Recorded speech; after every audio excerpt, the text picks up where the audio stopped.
Dans cette vidéo, on va voir ensemble quel statut juridique choisir quand on fait du dropshipping. Alors c'est très important à bien choisir puisqu'on peut faire des erreurs qui vont coûter très très cher. Donc c'est bien de se poser la question, vous avez tout à fait raison de vous la poser, et c'est une question que beaucoup de gens se posent au début, c'est tout à fait normal. Parce que en fonction du choix qu'on va faire, ça va pouvoir soit nous mettre dans le mur et on va dépenser des tonnes d'argent pour rien, soit on va pouvoir vraiment se lancer et commencer à prospérer et ensuite passer au niveau supérieur. Mais donc c'est très important de bien se poser la question au début, donc vous avez tout à fait raison. Première chose, c'est est-ce que vous êtes plusieurs ou est-ce que vous êtes tout seul? Si vous êtes tout seul, c'est l'auto-entreprise directe. Pour commencer, c'est ce qu'il y a de mieux, d'accord? Donc l'auto-entreprise pour commencer, si vous êtes tout seul, il n'y a pas à chier, il n'y a pas à réfléchir outre mesure, à se dire est-ce que je passe en société, etc. Non, il faut commencer en auto-entreprise si vous êtes tout seul. Si vous êtes à plusieurs, moi ce que je vous recommande, c'est de commencer aussi en auto-entreprise, mais de chacun créer une auto-entreprise, chacun créer plusieurs sites, d'accord? Vous allez créer chacun vos sites en fonction de vos affinités. Je ne sais pas si vous préférez la randonnée et que votre copain il préfère, je sais pas, le foot, lui il va créer sa boutique de foot, vous votre boutique de randonnée, vous aimez aussi le yoga, donc vous allez faire une boutique de yoga, et puis lui il va faire une boutique d'autre chose, mais vous allez chacun, en fonction de votre affinité, de vos affinités, de vos intérêts, de ce que vous aimez, vous allez chacun créer vos sites. Et puis ensuite, une fois que vous allez commencer à bien gagner votre vie, là vous allez pouvoir vous mettre en société, en SARL ou en SAS. Je cherchais, j'allais dire SASU, mais non, SASU c'est quand on est tout seul. En fait, si vous voulez, il y a EURL, SARL quand on est plusieurs. Donc EURL c'est tout seul, SARL c'est à plusieurs. SASU, donc SASU quand on est tout seul, SAS quand on est à plusieurs. Voilà, donc ça c'est niveau des sociétés, mais franchement, vous faites pas chier avec ça au début, c'est vraiment pas important de passer en société directement. Même si vous êtes plusieurs, c'est mieux de passer en auto-entreprise au départ, d'avoir chacun ses sites en fonction de ses intérêts, en fonction de ce que vous avez trouvé, des tests que vous voulez faire.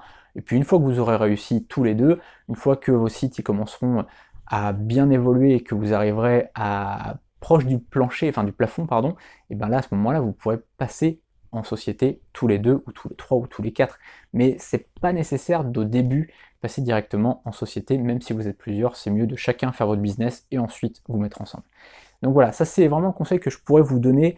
N'allez pas chercher des difficultés, des dépenses au début alors qu'il n'y en a pas besoin.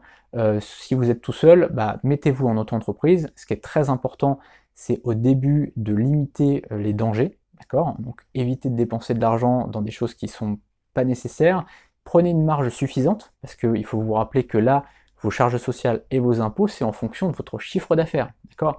Donc si par exemple, je vous donne un exemple tout bête, mais si vous fixez un prix de vente à 100 euros, alors que vous avez acheté le produit à 95 euros, vous allez perdre de l'argent à chaque vente, d'accord? Donc je sais que vous n'allez pas faire ça, mais c'est juste un exemple pour vous faire comprendre que sur 100 euros, vous allez payer des charges sociales, donc voilà, quelques pourcents de charges sociales, ça va dépendre de si vous avez l'acre, si vous n'avez pas l'acre, etc.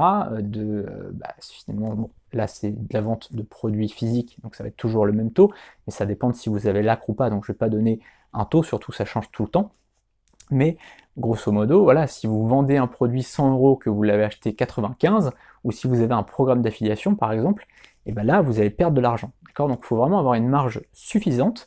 Si jamais vous avez un programme d'affiliation, donnez au début des commissions qui ne sont pas énormes, comme ça vous n'allez pas prendre de risques, et puis après voilà, vous évoluerez tranquillement. Mais commencez toujours par le statut auto-entrepreneur, que vous soyez tout seul ou que vous soyez à plusieurs. Voilà. C'est fini pour cette vidéo, n'hésitez pas à vous abonner à la chaîne, à cliquer sur la cloche pour ne rien manquer. Il y a vraiment de très très bonnes vidéos qui arrivent, j'en prépare, j'ai une liste complète de plein de vidéos, donc il y a beaucoup de choses qui arrivent très très bientôt.